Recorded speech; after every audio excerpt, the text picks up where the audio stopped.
Well, good evening, ladies and gentlemen. Welcome to this special meeting tonight. Quite how we'll describe it, we'll see. We'll let the participants describe that in a moment. My name is Paul Taylor. I work with a ministry called Creation Today, based in Pensacola. This meeting tonight is about a discussion about science and faith and ideas, and it will touch on all sorts of aspects in many ways, whatever the participants really want to discuss on those particular issues. This is a conversation tonight. So if you basically imagine that there is a sort of coffee table here, and the two participants are going to be having a chat, which we are privileged to listen into. Okay, that's the basic premise behind tonight's conversation.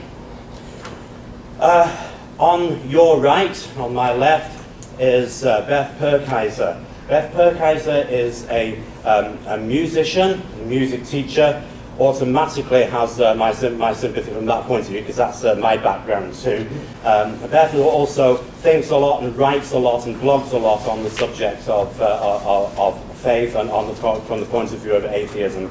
And as she'll tell you a little bit about, therefore, the background to tonight's meeting from that point of view. Eric works also with the ministry Creation Today, and therefore you're not an atheist, you're a Christian. And Eric will be approaching this, therefore, from a Christian point of view, and has been speaking on the subject of creation and science for some 13 years or so. So that's tonight's meeting. As I said, I'm just going to be part of the audience now. Please treat both panelists with a great deal of courtesy. Enjoy yourself, relax. You're here as an audience listening and eavesdropping on a coffee bar conversation. Please treat it in that method. Thank you very much indeed for coming. Well, Beth and I talked a little bit before, and we said instead of really doing a debate, we'd like to kind of make this a window and then just let us enjoy a conversation with each other and let you guys eavesdrop in, as Paul said. So we're going to get started on just having a little conversation. Later on, we'll invite you guys to ask some questions to either Beth or myself, and we'll kind of see where the evening goes. So we'll just kind of enjoy the time. Sound good? Cool. Well, I'd love to know, I want to make you feel at ease, I'd love to know why you came to the conclusion of atheism. Obviously, there's probably a ton of stuff that you could give, but could you give me kind of a synopsis of, if you grew up Presbyterian and you got siblings that are kind of everything under the sun, what led you to atheism? Maybe you could explain that. Well, I'd really like to preface this with, I'm really concerned about science. So that's how I got kind of into this. I want to make it very clear that atheism does not mean you have to be an atheist to not buy into young earth creationism. You can accept evolutionary theory and you can be a believer. That's not synonymous. How I personally came to be an atheist, so many things didn't make sense to me. Okay. So many things that the church was saying, so many things that and the Bible. I read the Bible, just page front to back. Yeah. Now, tell me, what is it that didn't make sense in the Bible to you? I mean, I'm sure there's plenty. You could give us an example, but give me just one example of, okay, I don't buy that, and kind of the reasoning behind that. I don't buy the talking snake. Okay. Basically all of the supernatural stuff, huh? Yeah. That's how we all came here. I've never seen anything supernatural.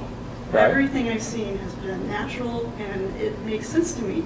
The theory of evolution explains everything, and it doesn't have to explain everything. I shouldn't put it that way. There are things we don't know. Right.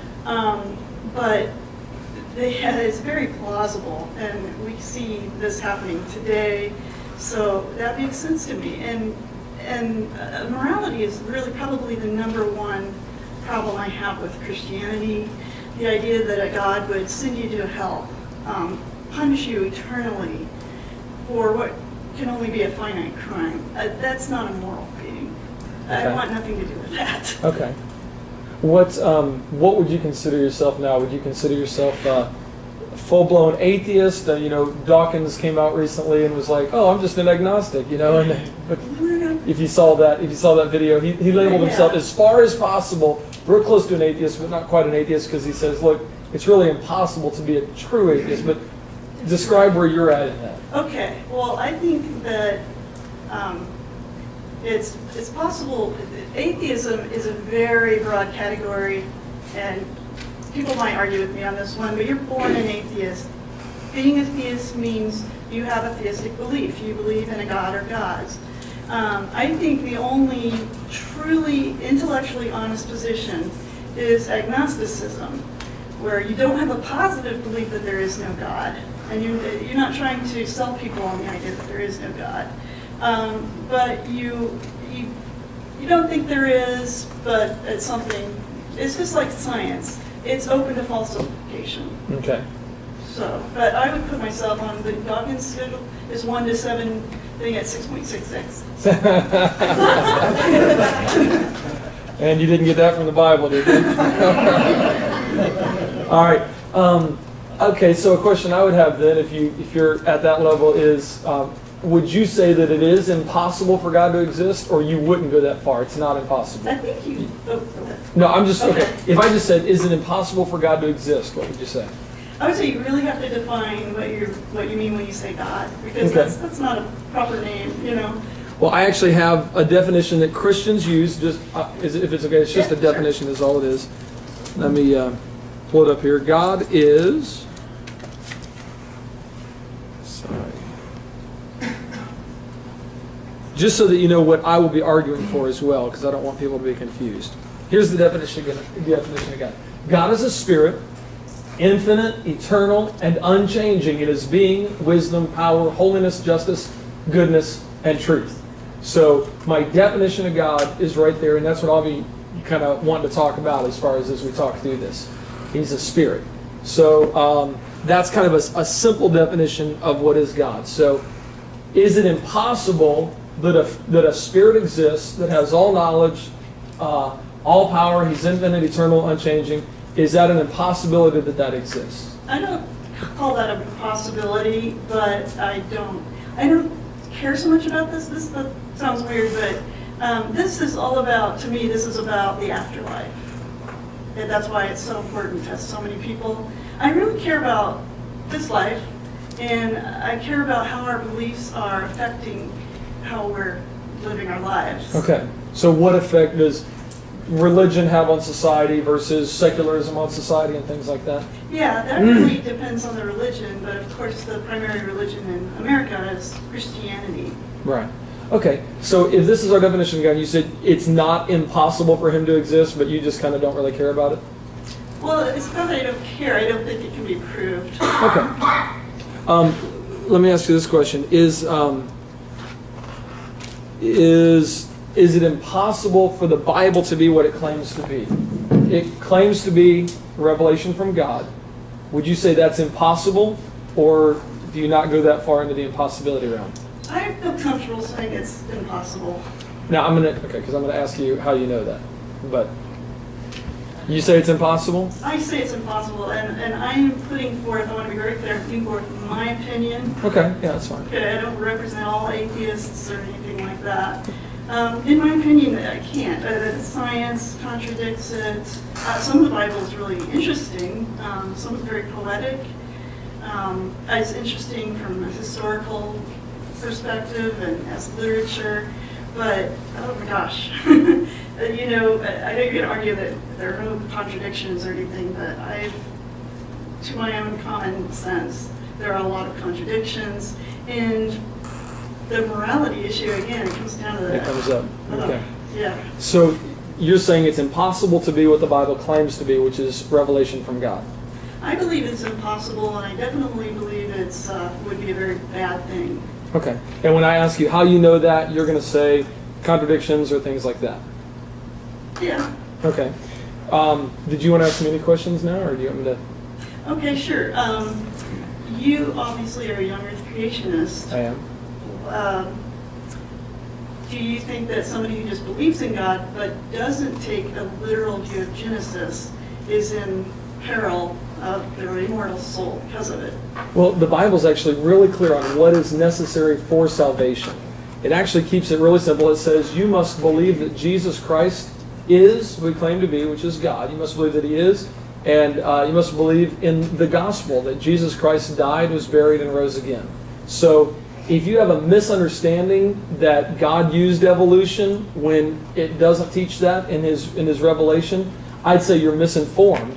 Now, at what level do you actually have the wrong God? That's a good question. If I told you, well, Paul was just up here, and he's from England. He has actually met the Queen of England. If I went up to Paul and said, no way, guess what? I've met the Queen of England too. He'd be like, wow, that's impressive. I mean, of all the people in the world, not a lot of them have gotten to meet the Queen of England. If I said, yeah, she is gorgeous, man, 6'2", all that blonde hair, my goodness, she is a knockout. He'd go, well, wait a minute. You said that's the Queen of England?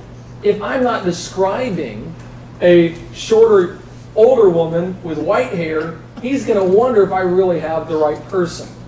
And so when somebody says, well, I think God did this, I'm going to say, well, if it doesn't match up with his revelation, with his revealed word, you actually have the wrong God.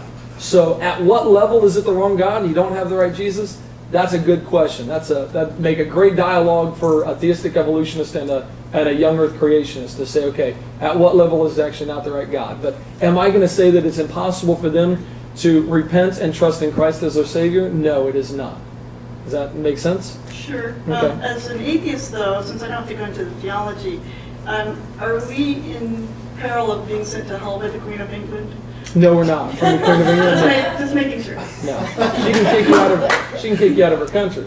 Now, the one we do need to worry about is the King of the universe. He's the one who made everything. If he made it, that means he controls it. He owns it. He really can do what he wants. One of the things you said is, I don't think it's fair for God to institute an eternal punishment for a finite crime. Well, you say, well, what if all I did was tell a lie? Well, you think about that. You tell a lie, there's different consequences for telling lies. For example, if I lie to my son, who's 5 years old, and I say, no, son, you can't have candy because candy will make monsters come up in your closet at night. Okay, well, I just lied to my son. Was that right or wrong? It was wrong. What are the consequences of that? Not much consequence. What if I lied to my parents? What if and it did happen, okay? I lied to my dad one time. What are the consequences of lying to my parents? Well, same offense, I've lied to him. But now the consequence is he takes off his belt, I have to lay on the bed, and I get a whooping.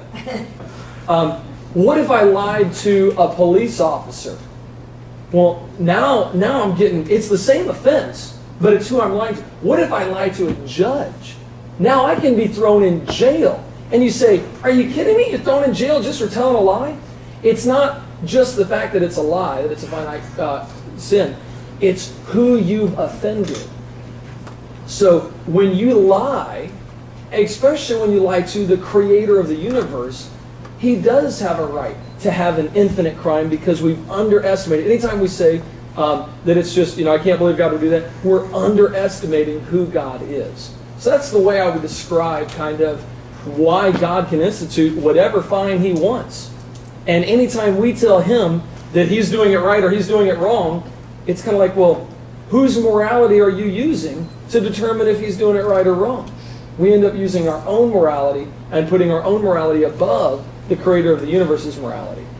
And that's not a good thing. But hopefully that answers that question in a way that makes sense. Well, this is exactly why I think religions like this are so dangerous. You appeal to a morality that is different from ours. Different than whose? Different from humans, like you just said. From humans? Uh-huh. Didn't you just say that? Well, I'm a different human. From ours. He has morality, we have ours. No. I'd say there is only one morality. It's his. I mean, if it's based on... So if it's his, it's not ours. Well, okay, then it's not ours. So where do we get our morality from? It's an emergent property of nature. Where do bonobos get their morality? Where do what now? Bonobos, other primate species, we can tell they treat each other morally. Even rats. We've done experiments which really I think puts our morality into question, but at least we proved that they can be moral. What would be your definition of morality then, and where does it come from? Well, it serves an evolutionary purpose. We are stronger as a society than we are by ourselves. I continually lie to you, you're going to stop trusting me, and you're going to let other people know she's a liar. Don't deal with her. You know, there's good reason for us to be trustworthy, to be accountable to our fellow humans. So society kind of determines this. It just kind of evolves with society. Absolutely, yes. So what do we do when one society's morality disagrees with another society's morality? Well, that's the problem with religion, because these gods are really disagreeing, and they're causing a lot of problems. The gods are? Yes. You know, obviously, I know one of your arguments is that for us to talk about God, we have to presuppose God. I want to make it clear that I'm just taking on this conversation as just so I can talk intelligently about it. I definitely do not believe in your God. Okay. Now, the Bible says that you do, but you're suppressing the truth in unrighteousness. And I think I can, and this is just a conversation, but we can, I'd love to go through a little example and just see what you think about my little example, my little logical thing. But as far as societies being able to have morality, how do we determine which society to go with? In other words, when it's Hitler's morality versus America's morality, which one, why do we call Hitler's wrong and ours right? Because look how it played out. You know, it was playing out great for Hitler. Not really. Well, it didn't get to that point until America came to stop it. Right. So if America said, "Hey, his morality, they came up with that," then it never would have stopped, would it? Well, that's what's so great about political ideology is that it's got a reality check. It plays itself out, and it's terrible. We get rid of it by war if necessary. If the morality of the Bible, it never has a reality check until you die, you know. And then if you guys are right, we're really screwed, you know. But if we're right, none of us will even know. I mean, I really envy you guys that, because we can't go, hey, I'm going to be laughing at you after we're dead. Okay. Can I take you on a logical journey real quick and see where it goes? Okay, let's try it. Just an important concept that I like to point out is if somebody says they could be wrong, then they don't really know, do they? Oh, this is a knowledge claim. Right. If somebody claims something and then says, I could be wrong, do we really have that knowledge? Well, there's a difference between knowledge and opinion. Agreed. There's definitely a difference. Okay. So if I follow it by I could be wrong, then I'm no longer talking about knowledge, I'm talking about my opinion. Well, let me give you an example. If I said the speed limit outside on this road right here is 45 miles an hour, but I could be wrong, do I know what the speed limit is? Do I have knowledge of that? Well, see, that's what's so great about empirical tests. I can go out and look and see whether it is or not, and then it's knowledge. Right, but Even before, if you think it could be wrong. But before that time, if I say I could be wrong, then I can't call it knowledge. For example, the Sears Tower. If I said the Sears Tower is 1,512 feet tall, but I could be wrong. Well, let's not confuse knowledge with facts. Okay. Knowledge, though, has to be factual, doesn't it? Can I know something that is not true? Could I know that Elvis Presley is the current president? No. I couldn't, because knowledge presupposes that it's true, correct? I suppose I make an observation here when I'm watching your videos on this. This seems to me like gotcha rhetoric. You know what I mean? You're leading me into this thing where I just said something ridiculous. But, okay. No, I'm just trying to be, I guess, I don't believe there's going to be a gotcha moment. It's just a consistency thing. Knowledge must be true, correct? Can I have knowledge if it's false? I could have a belief. You can. Actually, yeah. You can have the knowledge that... I'm not talking about knowledge that something is false. In other words, could I have knowledge that Elvis Presley is the current president if that's not true? You could have knowledge that there are 3 people who actually believe that. That would be knowledge. So you could have knowledge in a way. But is it true? is it true that he's president? I don't think so. Right. And even if you had 3 people that thought so, could you say, well, then they have knowledge of it? No, you have knowledge that they think they have knowledge. Right. So if it's not true, can it be called knowledge? I got the definition of knowledge if you want me to pull that up. Knowledge is justified, true belief. And words are what we use to communicate with each other. Words aren't reality, they're symbols of reality. So our talking about this right now, hopefully we'll get to a point where we totally understand where the other person is from. So yeah, and that's why I gotta ask this at first, because if we don't nail down that knowledge has to be true, well then I could claim anything I want as knowledge even if it's not true, and it wouldn't make any difference, right? Well, I think in order to accept it as knowledge, it needs to be capable of being empirically tested. Well, of course, all information is capable of that. So would you agree that knowledge has to be true in order for it to be knowledge? And I'm not trying to belabor this, I'm just going, to me that it just seems like a simple thing. But, I just think the knowledge of the day, and it can change when we learn more. But that was correct for that day. But if we find out that it was wrong, I'll go ahead and then it wasn't actual knowledge. We dismiss it as knowledge. Fact, okay. Correct, okay. Out of all the knowledge in the universe, Beth, how much do you think you got? That absolutely cannot be quantified. So Okay. it is pointless to answer that question. You can, just for sake of illustration then, let's just suppose that you and I together have 1% of all the knowledge in the universe. It's not that much, can't even quantify it, we don't know how much knowledge there is. It could be finite, it could be infinite, we don't even know that, okay? But let's just suppose that we've got 1% of all the knowledge in the universe. Is it possible that out of the 99% that we don't have, that something could contradict this whatever little bit, let's say it's 1% that we think we got, could something out there contradict what we think we know right now? Everything we think we know. Not everything we think we know. I Not don't everything? agree with that, no. No? No, and you have to keep in mind... So you do believe in absolutes? I do, I'm one of those. Okay. I don't go... I think this is where you get into almost like two people speaking 2 different languages.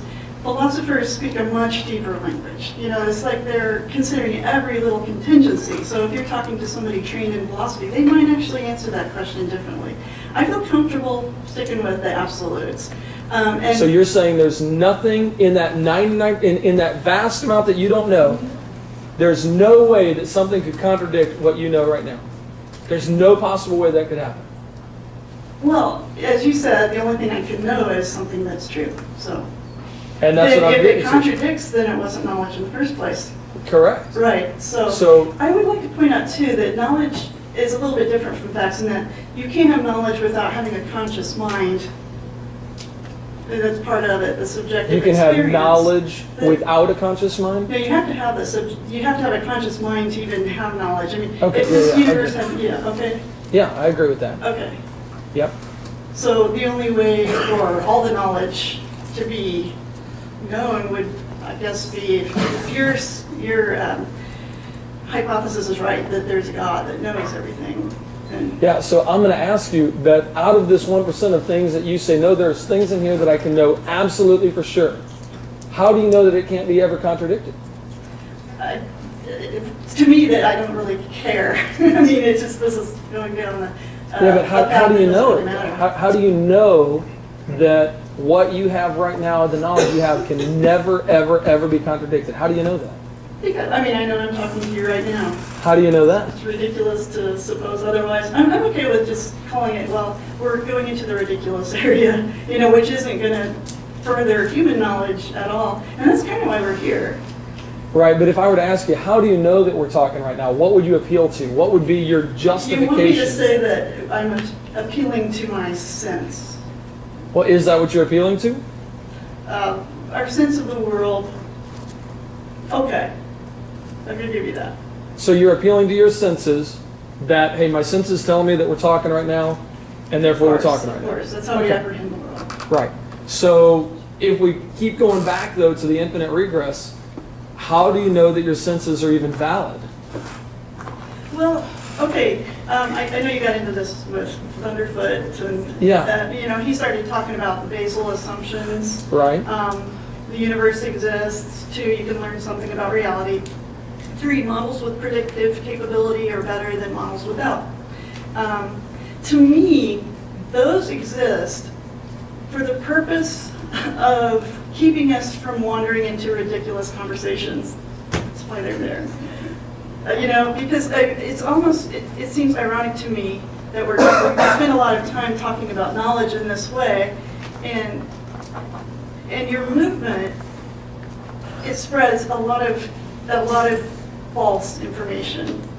So to me, the young earth creationism is impeding knowledge, and that's very bad, because I've got students who, they come home with more homework than I ever had in my life. Yeah. Our human knowledge, we know more and more, so the kids have to know more and more. And so this young earth creationism stuff that contradicts what we know to be true in science is, it's lowering our knowledge. But I want to find out, how do we know what we know before we even go there? Because if I said, I know God exists because God exists, would you accept that? No. No. But I would accept that you believe that's knowledge. Okay, but would you accept that as truth? I wouldn't accept that as true. Okay. When you tell me, I sense that my senses are valid, should I accept that? You can if you want to, you don't have to. Is it a valid argument? That my senses are... If you sense that your senses are valid, because you said, I sense that we're talking, I'm using my senses. I said, how do you know your senses are valid? And you kind of said, look, that gets into a rabbit trail. If I said, hey, Beth, seriously, if you're sensing that your senses are valid, that's a circular argument. Are you okay with that? Are you okay with circular arguments? Are circular arguments okay? Look, the senses are how we apprehend the world. Are everybody's senses valid? Are there people that have invalid senses? This was irrelevant. No, it's actually incredibly relevant. Okay. Because for example, if I ask you, and this is just, again, I'm not paying attention to the audience, I'm just going, hey, Beth. Mm-hmm. For example, if I said, is everybody's reasoning valid? Beth, is everybody's reasoning valid? Some are better than others. Okay, but not everybody has a valid form of reasoning, do they? Which is why it's so good to check with other people to get consensus on things. So and what do you use to get that consensus? You use your reasoning. You're using your reasoning to validate your reason. And you're using your reason to reason that I'm reasoning. But I've got an avenue to certainty. You're just making 2 trips around the circle instead of 1. Not really. I'm actually showing that if you stick with just that model of, I know I exist because I exist. I reason because I reason. My senses validate my senses. It's a flawed argument. Okay. It doesn't account for reality that we see today. Okay. Well, I understand that's your view. Well, it's actually true. It's not just my view. It's actually true that that's a flawed argument. Okay. So what would you appeal to outside of your senses and your reasoning to validate your senses and reasoning? I would suggest that this is getting off the topic, and that what people believe is affecting how the quality of our life here. Okay. Right? And I am fine with you believing whatever you want to believe. Really, that you should have the right. And that's why I don't try to spread atheism.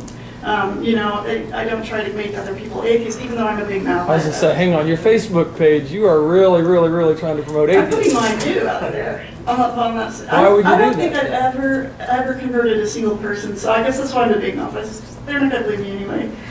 The people that interact with me are already other atheists. But we are really concerned with this movement of yours. Okay. And we're really concerned about, again, I don't talk about all atheists, but my crowd. We're concerned about that your Bible is telling you that homosexuals can't get married, for instance. We're very concerned about that. We think that all of our citizens should have equal rights. We think we are concerned with animal rights, and we do accept our senses to tell us these things. So what? But when I get down, I know you're skipping over though. You're saying I don't have to have a foundation for my worldview. I can just have my worldview, and I'm going to argue your foundation is actually founded on The laws of logic. Okay, was They're that, founded on the laws of mathematics, the laws of science, the laws of morality. We all appeal to these things. so is that why you won't engage on the level of why are we denying rights to our fellow citizens because of this book? Oh no, I got no problem engaging in that. But the problem is, if you can't yet make sense of your worldview, I'm going to keep challenging. Hang on, before we talk up here on any evidence or anything like that, let's find out if our worldview actually makes sense. My worldview makes sense to me, and yours makes sense to you. Okay, if they're contradictory, can they both be true? No. Exactly, because of the law of non-contradiction, right? So you do believe in truth. You do believe that somebody is right and somebody's wrong. In some cases, in most cases, yeah. Okay, like sitting right here with the whole, I believe God, I'm a theist, you say he doesn't exist, it's agnostic, atheist, whatever you want to call Yeah, it. and again, I'm not saying a God doesn't exist. I'm just saying Okay. a God has not been proven, and the fact that we apprehend the world through our senses and any sort of waffling you can do about that is just seems irrelevant to me. It really does. So if I ask you, Beth, you believe you can know things and that they can't be contradicted, they're absolutely true. So you do believe in absolute truth. Sure. Okay? Tell me one thing you know and how you know it to be true. And this is going back to my senses. I apprehend the world through my senses, so And how do you validate that? I trust it to a certain extent. After this is over, I'm going to be able to look at this film if I can stand watching myself, and I can see, yeah, I really did talk to Eric tonight. I mean, it just, to me, it's just a continuum of this gets ridiculous. It's just not worth talking about it. And here we have real issues that we could be talking about. Here's the problem that I see, Beth, and this is just what I see. The atheist position does not, okay, would you say that the world is strictly material? Are you a materialist? I suppose. Most atheists You're talking are. about philosophical naturalism? Sure. Okay, so the world is only made out of matter. I'm not actually going to say that, but to me, that's the only thing that's manifested itself so far. Okay. What about, is there such a thing as the immaterial world? No, I don't think so. Okay. What about the laws of logic? Are they made out of matter? No. So what are they? They're immaterial. They're products of our mind. So they're immaterial. So we're getting into a semantic game again. Well, what I'm Immaterial. pointing out is there is an immaterial world, isn't there? There's a world of the mind. Is it material or immaterial? I guess immaterial. It's Okay. not spiritual. Like, it Okay. just depends. You know, one of the problems of language is we have a lot of different definitions for most words. So That's why we have really- dictionaries to try to yeah, hold us okay, to certain well, things. Yeah, but you know, one person could be using one definition, the other's the other. Okay, immaterial to me is something not made out of matter. Are there things that are not made out of matter? Okay, then you have to define what things. Because I already Ideas, thoughts. Yeah. The law of non-contradiction, is that made out of matter? Okay, That's specific. okay. Any thought that we have and any emotion that we experience does have a material reaction in our brain. We have chemical changes. You can watch it on a brain imaging thing. So in a way, yeah, our thoughts about logic, in a way, they are material. Is the law of non-contradiction material or immaterial?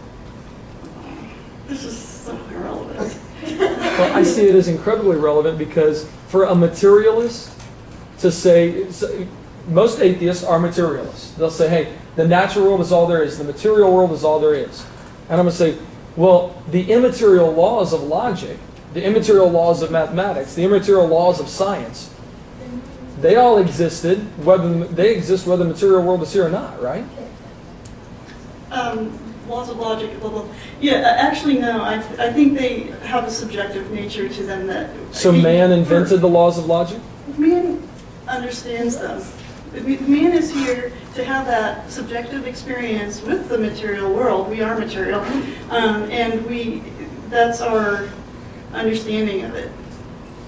Right, so did we invent the laws of logic? So if we didn't exist, the laws of logic, then... Would they exist? I believe this world, this universe, is logical, and that's all that we can understand. Okay. So it's outside of man, then it's not contingent on man. It needs a subjective mind. So before man got here, the laws of logic possibly didn't exist? It's just immaterial. Things like this goes back to the question of if a tree falls in a forest, does it make noise if nobody's there to hear it? Really, no, it doesn't. Right? No, actually, it doesn't make noise if nobody's there. No, because what is noise is it takes a subject noise and an is object. It takes, but nobody can hear. So just because we don't have a receiver, so if I was transmitting a radio wave but there were no radios in the world, does that mean the radio wave doesn't exist? No. Of course. Okay. Okay. So the noise exists, whether there's somebody there to hear it or not, right? Right. So there's somebody there to hear it. That's the only reason that something like logic would be. We wouldn't have laws of logic as a subjective mind would understand them if there's no subjective mind. So the laws of logic would not exist if a subjective mind wasn't here to. The universe would still be logical, but we wouldn't have laws of logic. What would happen to them? It would still be logical. I mean, laws of logic are things that we use to explain the universe. Correct. And they explain something that doesn't actually exist in nature. They're immaterial. They're universal. They apply everywhere. And they never ever change, do they? Oh, no. Right. Although this conversation seems pretty illogical. It's illogical? To spend this much time on something like this, instead of talking about issues that are really affecting the world, well, I'd really like to get into that. That's why I agree to this. Here's the problem that I see. You use the laws of logic, but you consider yourself either a really strong agnostic or atheist. And atheism says that the universe is only material, and it's always changing, and it's not eternal. So what says that? Atheism? Yeah, atheism would hold to that. It doesn't say squat. It really doesn't. Atheism is just a lack of belief in God. And so therefore it would have to say that the universe it really doesn't have to say anything. There's just no positive beliefs. Okay, what do you believe about it? You'll hear 10 atheists up here, and you'll get probably 10 at least slightly different answers. Okay, then let's deal with what Beth thinks, and not worry about what everybody else thinks. Beth, is the universe only material? Because I'm going to ask you, Beth, how do you get immaterial laws in a material world? I'm going to ask you how you get unchanging. I'm going to ask you how you get unchanging laws in a world that's always changing. Is constant change a part of the universe? It'd be like you're misunderstanding the terms of unchanging and changing. Okay, is constant change a part of the universe? Do you, Beth, believe it? Within an unchanging pattern, we've got various. Since you're trying to get me to say we've got laws in place, and that's why blah blah blah. Yeah, it does. It just doesn't seem like you're wanting to get under anything, because the atheist worldview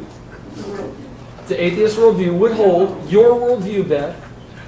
Your worldview would hold that the universe is only made out of matter, that it's constantly changing, right?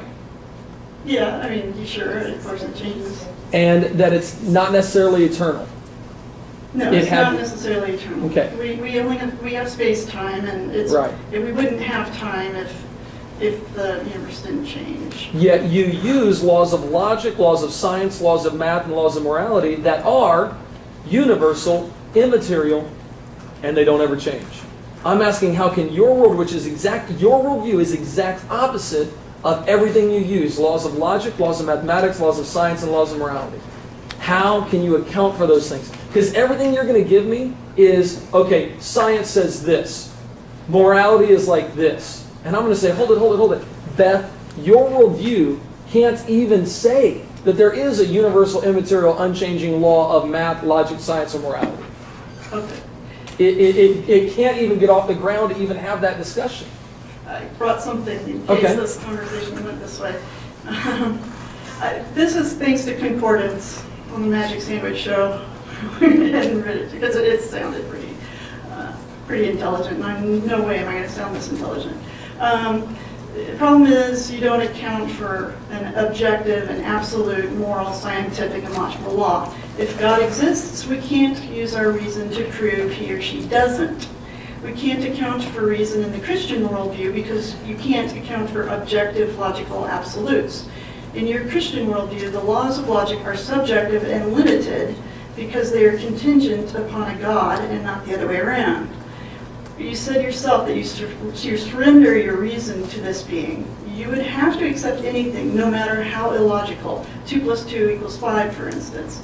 It's a subjective set of non-absolute laws, so every argument you begin to make is dependent on whether the subjective laws of logic apply. You can't reason about your God because your laws of logic don't have to apply to him. Your logic is of limited scope. Every logical law has a potential exception. That is the God you have surrendered your reason to. Now, do you believe what he just said there? Does every logical law have an exception?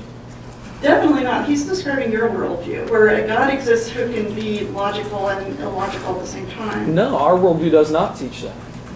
Okay. So he's not describing my I worldview. heard Sight and Gate, whatever his name is, say, and you guys, I'm gonna just compliment you. You guys are very clever. I think that you've done a fantastic job of understanding that, for instance, the theory of evolution, you've done a fantastic job of knowing how to attack that.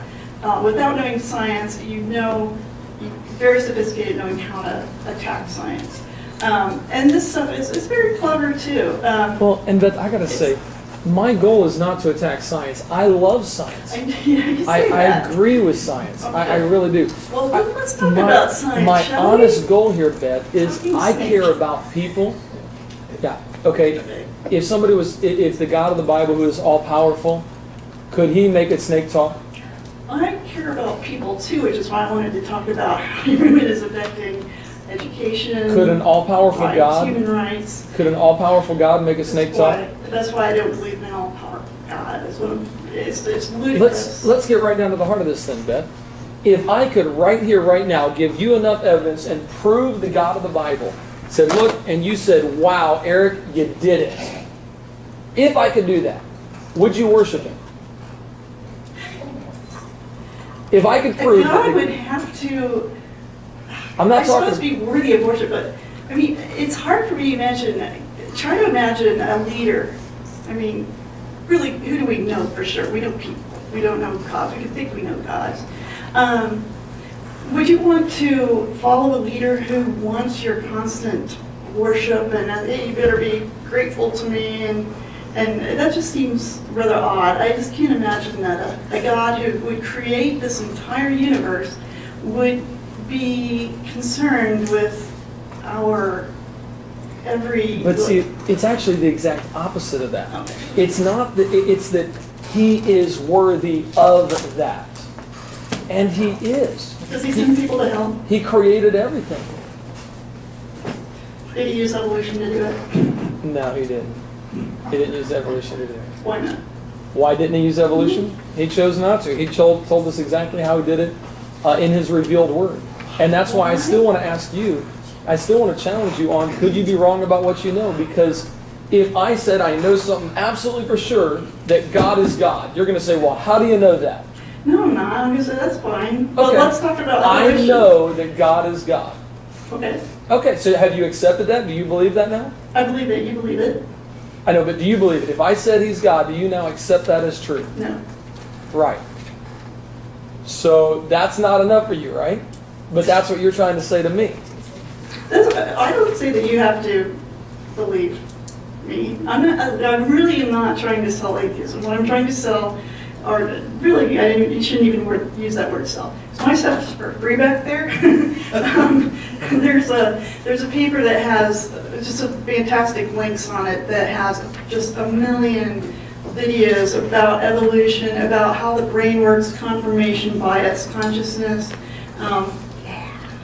So anyway, check that out. In the video, I'm going to put those links in there.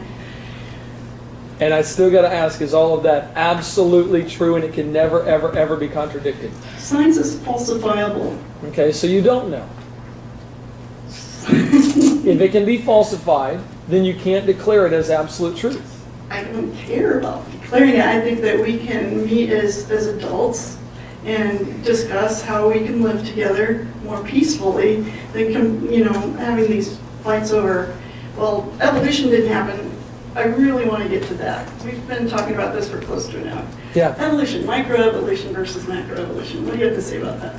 Yeah, I would I know say you've dined. I would say debate or conversation, discussion presupposes truth. It presupposes facts. And I haven't quite found out if you're saying yes, there are absolute truths or no, there aren't.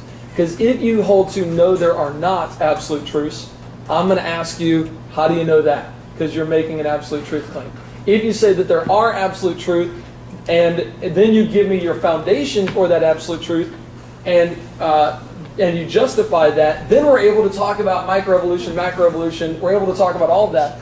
But we've got to get down to the foundation of the worldview. We really don't. We really could talk about this. Yeah, but here's the problem, Beth. If you say you could be wrong, if you say, look, science doesn't go to absolute truth, it goes to degrees of certainty. Does it do any good to talk about it if you could be wrong? Yes, it does good to talk about it. The way we advance as a species is we take our best understanding of the world and we use that to live and to make our societies as good as we can. And I think it is important. It seems like you're really very uncomfortable with the idea of falsifiability. Because we already discussed this, knowledge, true knowledge cannot be falsified. And yet you're saying science says everything is falsifiable. Well, it needs to be falsifiable to be considered science. Otherwise, you can't perform science on it. It has to be falsifiable? Yeah, otherwise it's not open to testing, and that's how we understand the world. But you do understand that what you're saying is it's possible that it's not true.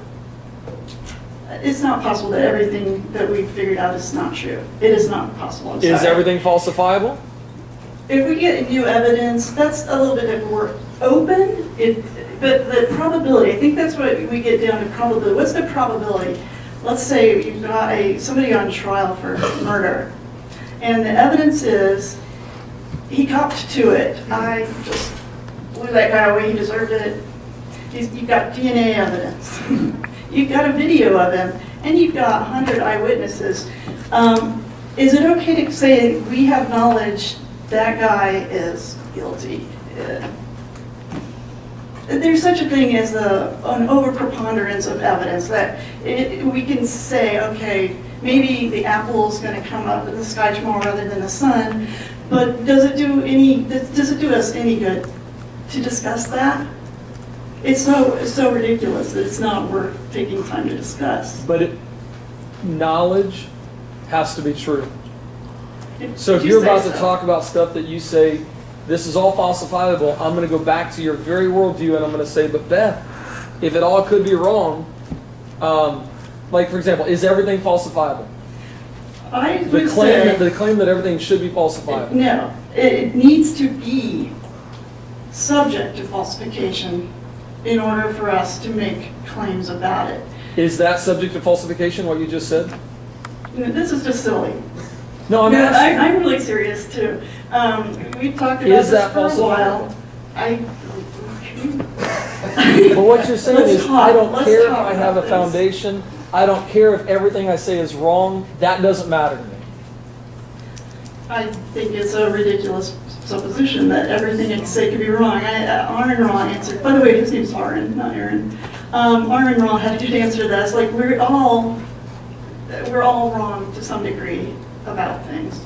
But if you basically, could you be wrong to some degree about that? Your position is a position that disallows conversation. Well, what it does is it simply reveals our foundation. It reveals our presuppositions. Okay. And that's what I'm trying to do. Okay. Well, I can tell you, I presuppose that this is a natural world, and that if we talk about ridiculous things, we're not going to be able to do anything about that natural world. I'm not trying to be insulting, but I do want to have a conversation. Right, here. so you're presupposing that the natural world exists and that you are in reality. And yet when I say, Sure. hey, is everybody's reasoning about reality valid? No, it's not. How do you know that yours is Why are we valid? talking about everybody in the world? Let's Okay. talk about you and me. All right, Beth. And let's talk is about ev- the issue that we came here to talk about. Okay, Building Beth, creationism. how do you know that your reasoning is valid? This is why I wanted to go with equal time in the first place, because this is just, we need to move on. That's all But right. you I know you want understand- to practice your presupposition, but No, but you understand, it would be almost pointless to go and talk about evidence of stuff when you're saying, when in your worldview, evidence, which must be true, doesn't really make sense. evidence makes sense to me. Well, let's put it that way. Okay, but can you justify it is the real question. Yes. And that's what I've been trying to get is Okay. your justification, My and that's what I haven't gotten. Let me give you my justification. My justification, just so you understand where I'm coming from, is that if we do not have revelation from the one that knows everything and the one that cannot lie, then we're forced in the position of saying that we don't know anything. Okay. Now you're Now, saying that you you're know things, but saying- you're not justifying. See, this is, you are saying that atheists say that we can't know anything. You're the one who's saying that. I haven't heard any atheists say that, and I'm not saying that. I've heard lots of atheists say that, and that's why when you say no, we can't. Okay, truth. You say we can know things to be true. Can you give me a definition of truth? I already told you, the truth is I find this line of questioning irritating and irrelevant. Because it's exposing the foundation that your worldview doesn't have. You think that, and you're welcome to think that. I think that we have real issues that we could talk about. So what is truth? What is your position on microevolution versus macroevolution? Would it do any good to talk about that if we don't even know what truth is? Yes. It would? Yes. How, Yes. remember, we're having a conversation here. Hans, would it be worth talking about evolution? Appeal to majority, logical fallacy. You want me to, I thought we were going to have a conversation here about it. We're not having a conversation. You're keeping us from having a Well, conversation. no, what I'm trying to do, okay, before I can say what micro and macroevolution, we're presupposing that there is something that's true here, and that's why I'm going, okay, before we get it, if you're willing to say, you know what, Eric, I'll admit that I'm borrowing from your worldview, then we can move on to that stuff. Yeah. Until that point, it's really pointless. Okay, then we can't have a conversation. I'm sorry. That makes it really tough, doesn't it? So what is truth? The truth is, we need to talk about things that matter, not word games. I'm not playing word games. This is fantastic. I mean, it's a way to sound like you're making a logical argument Well, I am making a logical argument. to you. Well, This is- what is truth then? What is logic? I Okay. mean, you've said that things can be falsifiable, and I'm asking if that could be falsifiable. And you don't want to engage in any of this. that. This is gotcha rhetoric. I don't That's want right. to, and I don't want to continue. That's right. Well, in You said a earlier that it logical, wasn't. I wasn't going there earlier. In a logical, Now you're going there. in a logical talk and logical communication, it is because the Christian worldview, Beth, is the only one that can make sense of the reality that we see today. It might be the only worldview that makes sense to you. It doesn't make sense to a lot of people. So I'm going to go on. I want to point out that there are more creationists in the world who believe in a different creation myth than there are Christian creationists. There are more religious people who accept the theory of evolution than there are religious people. So are you appealing to majority now? Is that what makes things right? Is that what makes things true? I want to make sure that people understand that. Is that what makes isn't things true? No, definitely not. And what is truth? Oh my gosh. Well, Mark's getting me. Mark, do you want to talk? well, he's into philosophy. I'm not. I hate it. okay. It's just a waste of time. You want me to tell you what some people think truth is and what I think truth is? Some people would give the correspondence theory of truth, and they would say truth is that which corresponds to reality. What do you think about that one? Sure. Yeah? That's what you're going to hold to that one? Come on. This is gotcha rhetoric. I want to move on. Why is it necessary to believe that the Earth is only 6,000 years old? Because the one who knows everything and cannot lie has revealed that to us such that we can be certain of it. Okay, my brain has revealed Yeah, let's to me that such that I know that it really is. just so you know, I mean, this is a that's live broadcast. We can't use foul Oh, language. Okay? please. Plus, there's ladies That's present. not, that was my brain, it wasn't me. Okay, the Young Earth Creationist movement is putting a lot of disinformation out there, and I'd like them to answer some questions for me. How did the Earth get created 1,000 years after the Sumerians invented glue? How did Noah's flood occur? I mean, some of the proofs that you guys have used for the flood has been that there are flood stories from all around the world. And how could there be flood stories, accounts of the flood from all over the world, if they were dead from Noah's flood? The DNA evidence that we have would clearly indicate if it bottlenecked back 4,000 some years ago, and it clearly does not. Radiometric dating, this is where I think young Earth creationism is really, really clever. You just poke holes at it by saying things like, radiocarbon dating will put dinosaurs and people the same age. Okay, but which truth claim would you like to stick with here? Let's just have a conversation about. Okay. What do you want to else can have a say? conversation here. Say it again. This is just a really good way to put off having a real conversation. No, it gets Yes, to it the is. very foundation of it. You might think so, I don't. So anyway. You're making claims right now. Okay.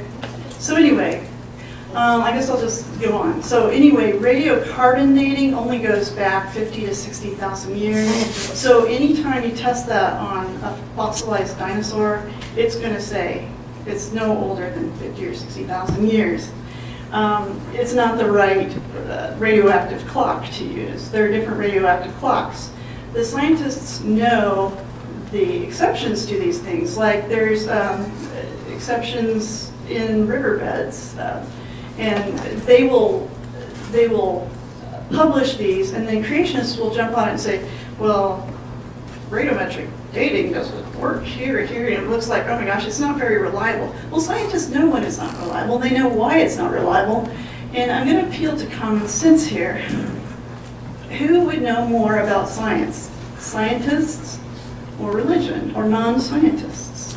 It's interesting that, since you're addressing the audience, it's interesting that just about every branch of science was actually started by somebody who was religious. So that is not a valid form of argument to say, who knows more about science? The problem here is, though, she's making claims of truth, but we haven't defined what truth is. She's using laws of logic, but she hasn't accounted for laws of logic. She's using laws of science, but she hasn't accounted for laws of science. That's why I was trying to get to this at the very beginning, and it drug out for an hour, and I'm sorry you guys had to sit through that, and some of you are getting kind of frustrated by that, but it doesn't do any good to move on to truth claims if we haven't established what truth is. It doesn't do any good to move on to knowledge if we say that we can't have knowledge. So this is why the very foundation of this discussion, of this conversation, has to rely on, is there truth, something that can be known? Is there knowledge? We have to go to these basic assumptions and basic standards before we can move to the science. Before we can talk about the laws of science that are universal, immaterial, and unchanging. And they're only accountable and they're only justified by a universal, immaterial, unchanging God. They're not accounted for with a strictly material world that's always changing and is not eternal. It can't account for these basic things that we're using to try to have a conversation. That's what makes this so important. And that's why I say we can't move away from that until we establish what is truth. How do we know that science is reliable? The fundamental assumption in science is called the uniformity of nature. Yet the atheistic worldview cannot account for the uniformity of nature without begging the question, without making a logically falsifiable argument. So that's the problem, Beth, with moving on to that. Okay, you have your say. I'm going to have my say again. All right. Just don't make any truth claims. Okay. Answer the questions. Yeah, he won't. Common sense. One of the things that young earth creationism does is they appeal to your common sense when we're dealing with scientific matters. And that is the one place where the world is going to be, science is going to be very non-intuitive. That's the one place that you want to check your common sense. Is that true, Beth? And Is that true? So what they try to apply common sense to science, but then they don't apply common sense when it comes to, like, for instance, of course, who would know more about science? Of course, that science was started by people who were religious, which disproves your claims when you make these claims that all scientists have an atheistic worldview. Well, actually, geology... I've never made that claim, good. just so you know. Okay, geology was... My claim is that started- everybody believes in God, and that's what God has revealed to us. I know And we that's what suppress you the truth believe. and unrighteousness. That's my claim. Right. Well, because you're saying the scripture is literally true, and that's your And without worldview. it, you wouldn't I see. even know anything, and the words coming out of your mouth wouldn't make sense if that Well, wasn't I think true. there are a lot of people out there, and they will understand my words. So I'm I going to know. go ahead. That's based on my worldview, though. Okay. Okay. So Thank you. you're basing yourself on your worldview. That's fine. So let's see. Let's go ahead and go to some of the most common things that I run into on the internet. With people who are confused about evolution. One is, well, it's just a theory. So this is the fallacy of equivocation, where theory means one thing in science and it means something else in just everyday use. Like, I have a theory why so few young earth creationists are scientists. This everyday use, theory as used in science, is an overarching explanation for tens of thousands of facts that we have that support the theory of evolution. Facts are supposed to be laws. true, right?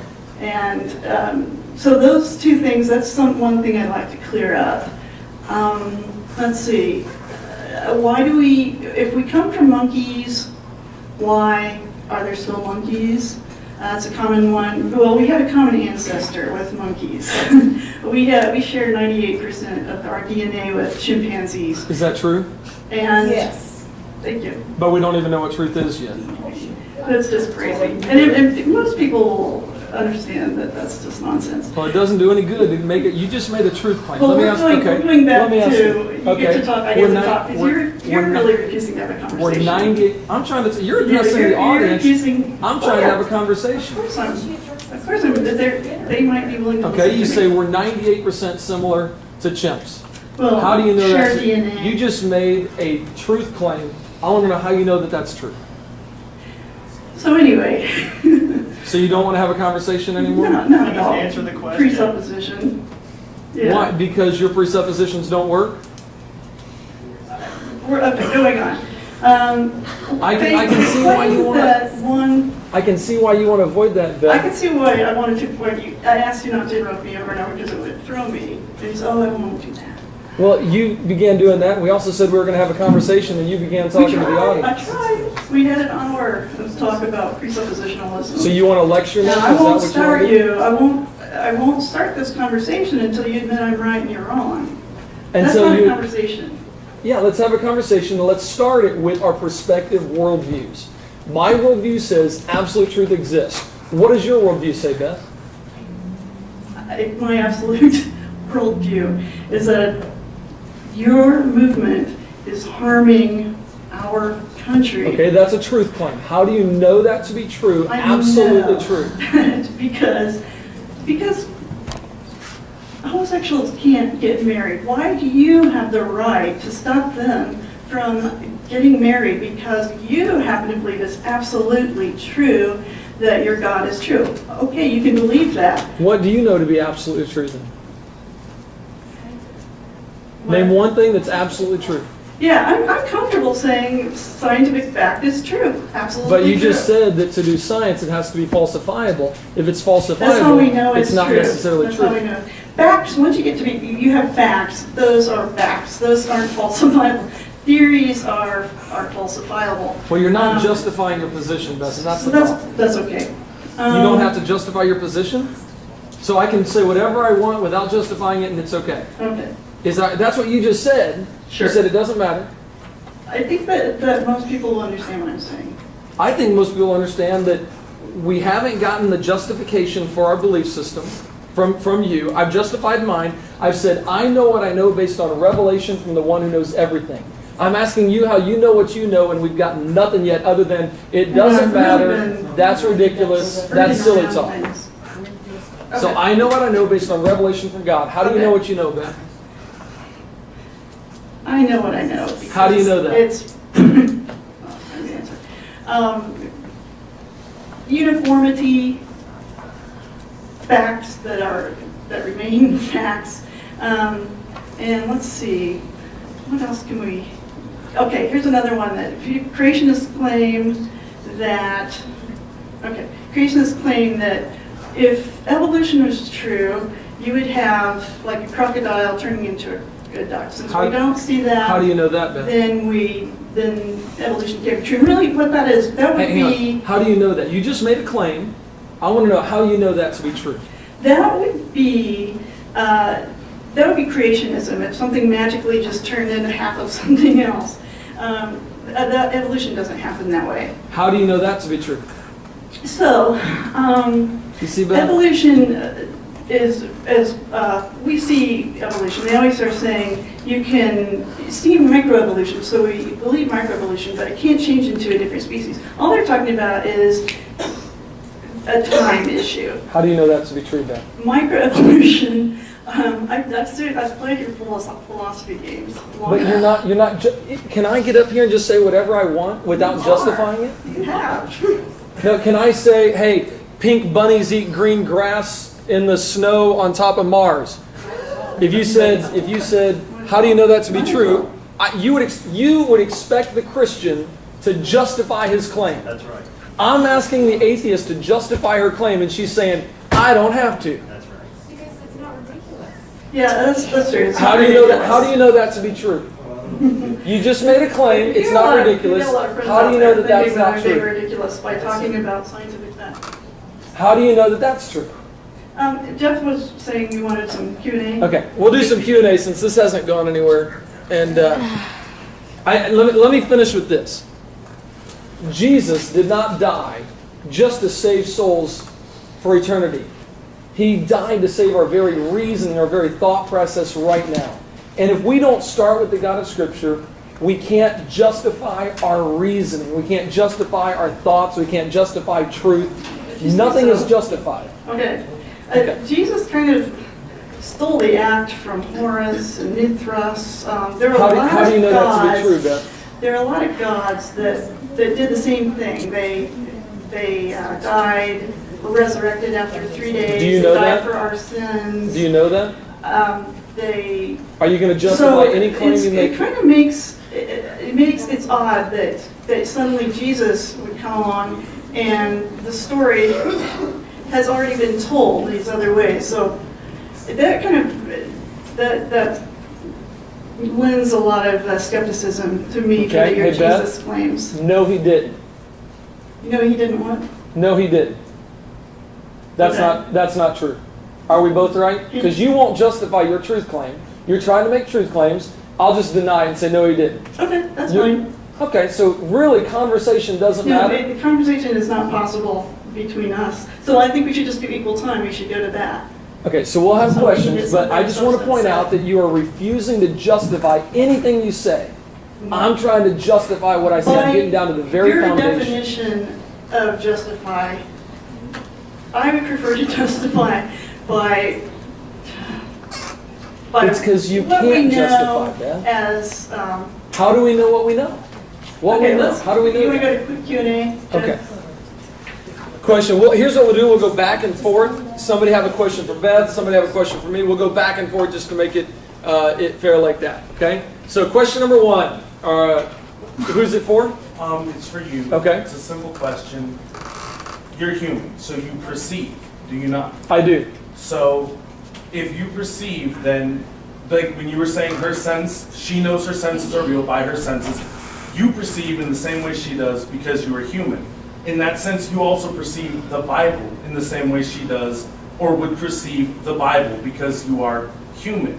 If her senses are subject to doubt and falsification, which I would say they are, based on scientific principle, then so are yours, and so is the perception of the Bible. I would say that arguing, let me rephrase. This is a question, right? My question is, that's why I said let me rephrase and get to my question. Can you perceive the Bible extrasensory? Outside your senses, can you sense the Bible? No, I cannot. That's my question. Okay, the answer is no, I cannot. Let me ask you something. Please.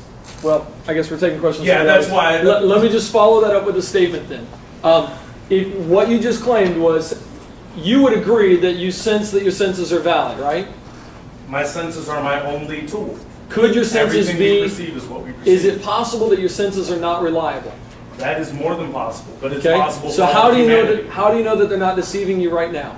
Evidence. I know through repeatability. I can say this bottle is What? here. I can drop it, pick it up. I can say it's here. I can't know this is here, but I can. There I we say go. I know it's here.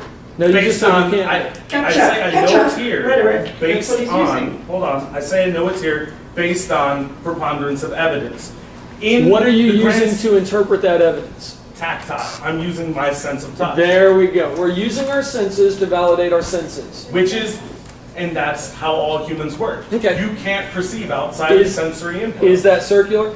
It is. It But- is. There we which go. is why it's invalid, but it's also the only place we can argue. There we go. You can't say that you know something outside your senses any more than I can. So if we're going to have a discourse, then we have to suppose that our senses are valid. But you If our can't senses justify are not- if our senses Okay. are not valid, no, hold on. If our senses are not valid, then we don't experience reality. And if we don't experience reality, then we are talking about a philosophical baseline that cannot be proven nor disproven. I can't prove to you my senses are valid. I can't Perfect. prove to you that they aren't valid. Perfect. Therefore, it's not worth talking about in the sense that it doesn't affect how we sense. If we both sense things in similar ways, then we both. Would you say this bottle is here? I would say not just I think. I know that bottle is there. You know this Do bottle you is know here. absolutely for certain that I bottle would is there? say that you can't know that bottle is here. And I would say that your belief in God gives you no special outside of sense advantage in knowing that this bottle is here. Except that it gives me revelation from the one who knows everything. But Just how do you notice, get that revelation? your worldview Yeah. just said, you don't even know if the bottle's there. I just want to point that out. Yes, It's and- not my worldview that says it's possible the bottle couldn't be there. It's the atheist worldview that says the bottle could possibly not exist, could not be there. Just want It's to an point that out. infinitely small possibility. Hold on. It's an infinitely small possibility, but yes, my worldview says this bottle may not be here as I perceive it. However, you perceive the same way I do, so your God may not be there as you perceive it. So unless you perceive differently than me. Are You all perceive differently things than me. known through the senses? Is everything we know, is it all known through the senses? Everything we know is through the senses. Not all things are known through our senses. For instance, I don't see ultraviolet. I know ultraviolet is there. Ultraviolet wavelengths are there because we have created devices that can detect those wavelengths, but we can't see those wavelengths. And those devices can't make us see those wavelengths. They can Those let us know devices there's do something there. let us- yeah. But once again, you can't sense outside of any sense I can. Now, if you can, please tell me that you can, and then that's the basis of your No, claim. that's not my claim. Okay. My claim is, my question is your claim is that all things are known through the senses, other than, okay, we might have to get, a piece of equipment to help us sense those things. But that's known through the senses as well, But in the that's not sense that we transform information into a perceivable wavelength, Okay. and then we can sense it. Okay, so what I want to know is if all things are known through the senses, where did you sense that? Where did I sense what? That all things are known through the senses.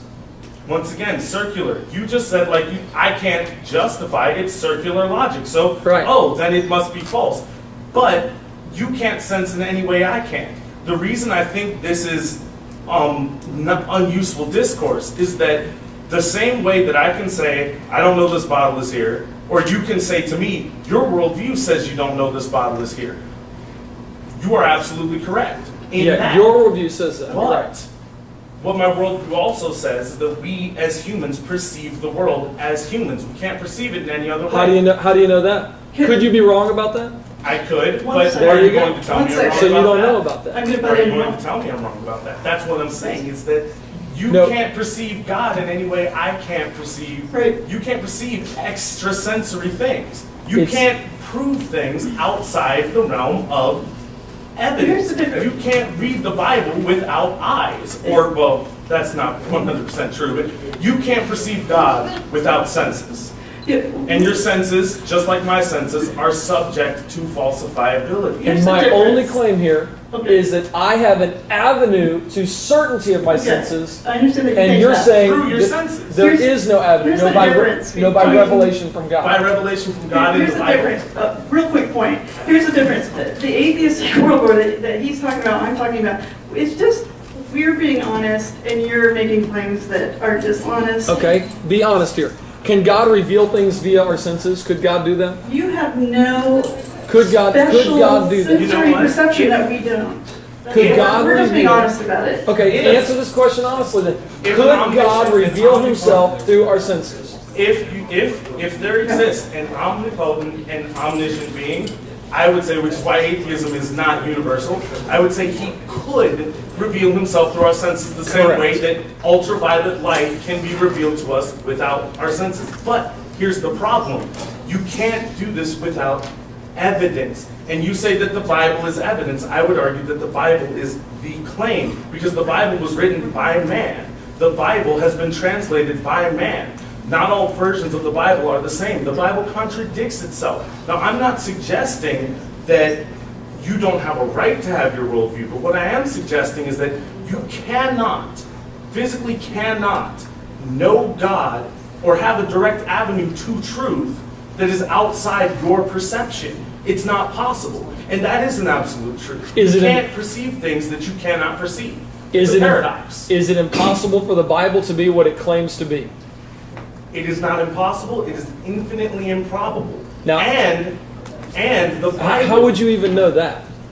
Well, because the Bible says things that are demonstrably false, or I disagree, obviously. Here we got, you know, and that's a disagreement, or that the Bible presents things that happen without the preponderance of evidence. Okay. In a scientific journal, if I say I did this, I can repeat that. When you say Jesus turned water into wine, it's not repeatable because it's a miracle and it's not meant to be repeated. But that's not evidence. That is the distinct lack of evidence and an explanation for that lack of evidence. So you say things in the Bible are false? Some things are false. Not Okay. everything in the Bible is false. So maybe you can answer it. What is truth? Truth is, from the human perspective, what we can perceive as true. You say absolute. We can't Hang know on. truth. You just said truth is truth. Truth is absolute fact. We can't know truth. Do you know that to be true? I know. You It's a said paradox. you That is cannot know paradoxical. truth. That is paradoxical. Exactly. That's the point. problem with the But atheistic here's the thing. worldview. You can't know truth. Christian, Max, no truth either. That's So the point. you is that just it's said- paradoxical for us to know truth because we know our senses are fallible. But So it's you the said- same okay. set of arguments for the belief in Christianity or the Bible. It is exactly the same. You decide that you accept it as true, and that makes it true. So- it doesn't mean I that mean, it is and- true. and If I say that I perceive that the Bible is true, is it therefore true? For you, I would say this: God exists. I'm an atheist, but God exists because God is a concept. God was created by man, not We're the not. other way around. No, Yeah, you that's got not the God God I'm talking exists. about. I told you about the God I'm talking about. I'm not arguing for a made-up God. I'm arguing for the God that is prove spirit. it. Show it to me today. That's all. You can't- Just prove it. Here's what I'm Here, saying. yeah, here's what I'm saying. I just want to point out, your worldview says it is true that you cannot know truth. It's paradoxical. There you go. Because existence is paradoxical. So proof presupposes my worldview. What I'm saying is that Because as a you human can't prove being, anything, as a can you? human And you being, can't either. as a human being, and Can you prove that? That you can prove it? Right. Sure. Because if you can Well, prove now it, you you would can present prove it on the table right now, and the discussion would be over. no. The thing is that that's exactly the trap we're in. We take a paradoxical position because that paradoxical position works. I can't prove to you right now, I can't say to you that combustion works the way it does. I can't prove it without, a shadow of a doubt. What I can prove to you is that you got here in a car. I can prove to you that the internal combustion engine works. So you can know that to be true? That is based on repeatability. And that is why I say that even though truth as an abstract concept can never be attained, truth as a practical concept is known through repeatability. And so that even though I can't say absolutely that this bottle is here, I can know it's here and know that's the truth based on the repeatability of the preponderance of the evidence. Is what you said absolutely true? As an abstract concept, no. As a practical concept, yes. And now we're talking about semantics, and we're talking about. Let's get some questions back here. Okay. Can God reveal truth to us? Does anybody have a question for Beth? Since somebody was asking me a bunch of questions. I have a question for both of you. First, I'm an atheist, so I'm going to thank you for having a valid epistemology. So my question is, do moral propositions present facts about the universe? His question is, do moral propositions, so if I utter a moral sentence, Do moral propositions, are they factual? Are they facts about the universe? are they factual? Yeah. Beth, are moral propositions factual? I hate philosophical discussions. Well, I can see why, Are Beth. moral propositions, what did you say? Are moral propositions may express a fact about the universe? Because philosophy, it comes before science. So, that's why I think Mr. Hovind does a great job here as an atheist. But, if morals are real propositions. The thing with philosophy is you can make a completely logical, coherent argument, and if it's not tied to any empirical facts, it sounds good, but it's pointless. I can anticipate Mr. Hovind's response. Yeah. Go ahead. Yeah, When they're based on the character of God, sure.